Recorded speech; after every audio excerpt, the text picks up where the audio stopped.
নমস্কাৰ বন্ধুসকল, এই ভিডিঅ'টোত আমি আসাম পুলিচ আসাম গেট 3 এক্সামত আহিবলগীয়া ইম্পৰ্টেণ্ট জিকে কুৱেশ্যন আলোচনা কৰিম। আপোনালোকে যদি আসাম গেট 3 আৰু আসাম পুলিচ এক্সামৰ বাবে প্ৰিপেৰেশ্যন কৰি আছে তেতিয়া এই ভিডিঅ'টোৰ পৰা যথেষ্ট সহায় পাব। বলক ভিডিঅ'টো আৰম্ভ কৰোঁ।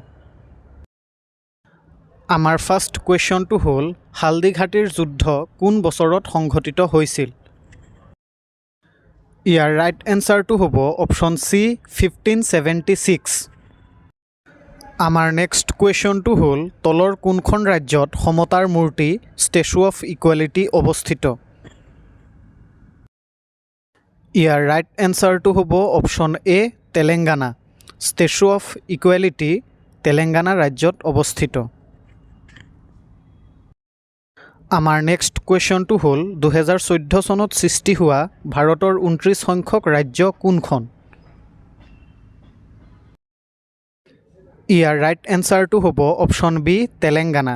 তেলেংগানা ৰাজ্যখন 2014 চনত সৃষ্টি হৈছিল, যি ভাৰতৰ 29 সংখ্যক ৰাজ্য।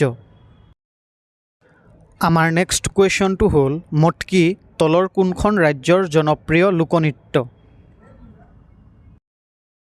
ইয়াৰ ৰাইট এনচাৰটো হ'ব অপশ্যন বি মধ্যপ্ৰদেশ। মটকি মধ্যপ্ৰদেশ ৰাজ্যৰ জনপ্ৰিয় লোকনৃত্য। আমাৰ নেক্সট কুৱেশ্যনটো হ'ল বিখ্যাত লিংগৰাজ মন্দিৰ কোনখন চহৰত অৱস্থিত? ইয়াৰ ৰাইট এনচাৰটো হ'ব অপশ্যন ডি ভুৱনেশ্বৰ। বিখ্যাত লিংগৰাজ মন্দিৰ ভুৱনেশ্বৰত অৱস্থিত। আমাৰ নেক্সট কুৱেশ্যনটো হ'ল ভাৰতীয় নৌসেনা দিৱস কোন তাৰিখে পালন কৰা হয়? ইয়াৰ ৰাইট এনচাৰটো হ'ব অপশ্যন এ 4 ডিচেম্বৰ।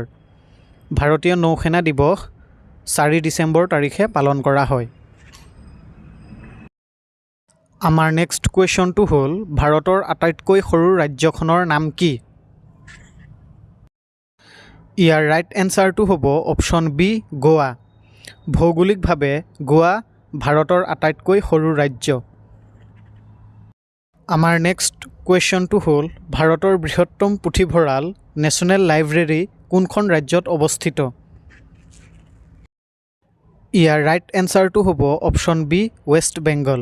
অৰ্থাৎ ভাৰতৰ বৃহত্তম পুথিভঁৰাল নেশ্যনেল লাইব্ৰেৰী ভাৰতৰ পশ্চিম বংগ ৰাজ্যত অৱস্থিত।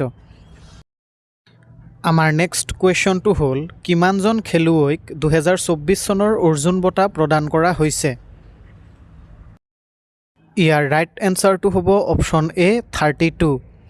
2024 চনৰ অৰ্জুন বঁটা ভাৰতবৰ্ষৰ 32 গৰাকী খেলুৱৈক প্ৰদান কৰা হৈছে।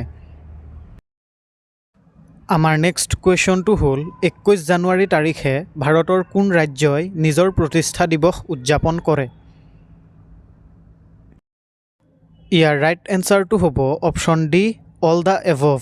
অৰ্থাৎ 21 জানুৱাৰী তাৰিখে ভাৰতৰ মণিপুৰ, মেঘালয়, ত্ৰিপুৰা এই তিনিখন ৰাজ্যই নিজৰ প্ৰতিষ্ঠা দিৱস উদযাপন কৰে। আমাৰ নেক্সট কুৱেশ্যনটো হ'ল ICCৰ 19 বছৰ অনূৰ্ধ্ব মহিলাৰ T20 বিশ্বকাপ ক'ত অনুষ্ঠিত হৈছে? ইয়াৰ ৰাইট এনচাৰটো হ'ব অপশ্যন চি মালয়েছিয়া।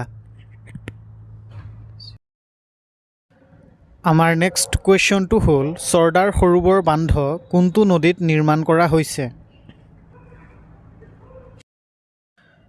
ইয়াৰ ৰাইট এনচাৰটো হ'ব অপশ্যন এ নৰ্মদা ৰিভাৰ। আমাৰ নেক্সট কুৱেশ্যনটো হ'ল তলত উল্লেখ কৰা কোনজন বিদেশী নাগৰিকক ভাৰত ৰত্ন প্ৰদান কৰা হৈছে? ইয়াৰ ৰাইট এনচাৰটো হ'ব অপশ্যন ডি নেলছন মেণ্ডেলা। আমাৰ নেক্সট কুৱেশ্যনটো হ'ল জয় জোৱান জয় কিষাণ এই শ্লোগানটো কোনে দিছিল? ইয়াৰ ৰাইট এনচাৰটো হ'ব অপশ্যন এ লাল বাহাদুৰ শাস্ত্ৰী। আমাৰ নেক্সট কুৱেশ্যনটো হ'ল লোকনায়ক হিচাপে কাক জনা যায়? ইয়াৰ ৰাইট এনচাৰটো হ'ব অপশ্যন এ জয়প্ৰকাশ নাৰায়ণ। আমাৰ নেক্সট কুৱেশ্যনটো হ'ল আমেৰিকাৰ 47 সংখ্যক ৰাষ্ট্ৰপতি হিচাপে কোনে শপত লৈছে? ইয়াৰ ৰাইট এনচাৰটো হ'ব অপশ্যন ডি ডনাল্ড ট্ৰাম্প। আমাৰ নেক্সট কুৱেশ্যনটো হ'ল তলত উল্লেখ কৰাসকলৰ ভিতৰত স্বাধীন ভাৰতৰ প্ৰথম শিক্ষামন্ত্ৰী কোন আছিল? ইয়াৰ ৰাইট এনচাৰটো হ'ব অপশ্যন চি মৌলানা আব্দুল কালাম আজাদ। আমাৰ নেক্সট কুৱেশ্যনটো হ'ল কোনখন চহৰত প্ৰৱাসী ভাৰতীয় দিৱস অধিৱেশন আয়োজন কৰা হৈছিল? ইয়াৰ ৰাইট এনচাৰটো হ'ব অপশ্যন এ ভুৱনেশ্বৰ। 2024-25 চনৰ 32 সংখ্যক বিজয় হাজাৰে ট্ৰফিৰ খিতাপ কোন দলে দখল কৰিছে? ইয়াৰ ৰাইট এনচাৰটো হ'ব অপশ্যন চি কৰ্ণাটকা। 2025 চনৰ পুৰুষৰ খো-খো বিশ্বকাপত কোনখন দেশে জয়লাভ কৰে? ইয়াৰ ৰাইট এনচাৰটো হ'ব ইণ্ডিয়া। 2025 চনৰ পুৰুষৰ খো-খো বিশ্বকাপত ভাৰতবৰ্ষই জয়লাভ কৰে।